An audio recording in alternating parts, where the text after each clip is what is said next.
Assalamualaikum warahmatullahi wabarakatuh. Pada video kali ini, saya akan menjelaskan esai biokimia yang sudah saya buat berdasarkan jurnal yang sudah saya pilih. Sebelumnya, perkenalkan nama saya Wanda Meilani. Jurnal yang saya pilih ini berjudul Asupan Lemak Jenuh dan Serat pada Remaja Obesitas, kaitannya dengan sindrom metabolik. Sindrom metabolik merupakan suatu kondisi klinis pada seseorang yang di mana terdapat sekumpulan kelainan metabolik, di antaranya adalah obesitas. Obesitas dapat terjadi melibatkan interaksi yang kompleks antara faktor genetik dan faktor lingkungan. Lemak pada makanan dapat memberikan suatu kelezatan khusus dan tekstur yang banyak disukai. Makanan tinggi lemak yang dikonsumsi dalam jumlah berlebihan memberikan kontribusi terhadap asupan energi berlebihan dan jika tidak diimbangi dengan pengeluaran energi yang memadai, dapat menyebabkan meningkatnya penyimpanan energi dalam sel lemak. Asupan lemak jenuh yang tinggi dapat berpengaruh terhadap peningkatan kadar kolesterol total. Selain meningkatnya asupan lemak, rendahnya asupan serat pada remaja juga merupakan salah satu faktor yang berpengaruh besar terhadap obesitas. Pada penelitiannya di dalam jurnal ini menggunakan metode penelitian observasional dengan rancangan cross-seksional. Penelitian mengambil sampel sebanyak 288 murid dari SMP Nasima Semarang dan 50 murid dari SMP Kesatrian 2 Semarang.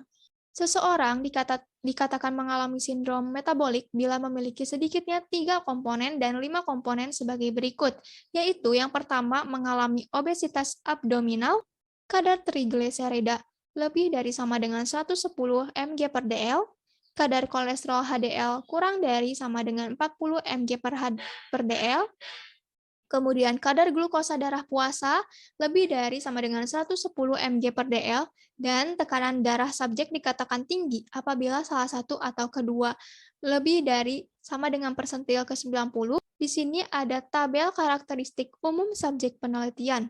Diketahui bahwa hanya 57 remaja obesitas yang memenuhi kriteria inklusi.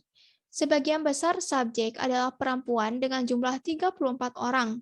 Sebanyak 43 subjek termasuk dalam kategori obesitas abdominal, 42 subjek mempunyai kadar trigliserida yang tinggi, 35 subjek mempunyai kadar kolesterol HDL rendah, kemudian 7 subjek mempunyai kadar glukosa darah puasa tinggi, dan 53 subjek mempunyai tekanan darah tinggi.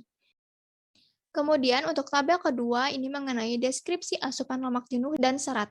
Pada penelitian ini diketahui bahwa semua subjek mempunyai asupan lemak jenuh yang tinggi dengan rata-rata 17,89 dari total energi sehari dan asupan serat yang kurang dengan rata-rata 13,155 kurang lebih 4,19 gram per hari.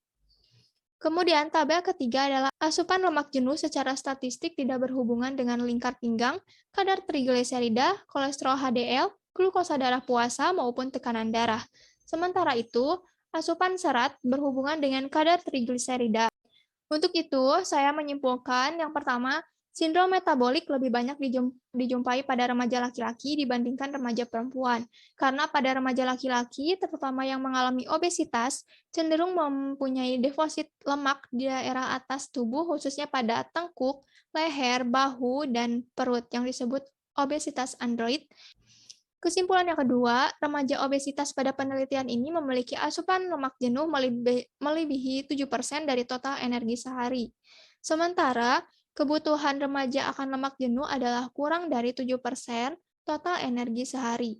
Pada penelitian ini, secara statistik menunjukkan tidak ada hubungan yang bermakna antara asupan lemak jenuh dengan semua komponen sindrom metabolik.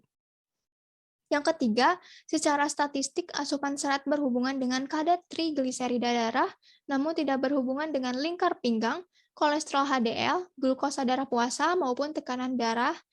Semakin tinggi asupan serat, maka kadar trigliserida darah semakin rendah.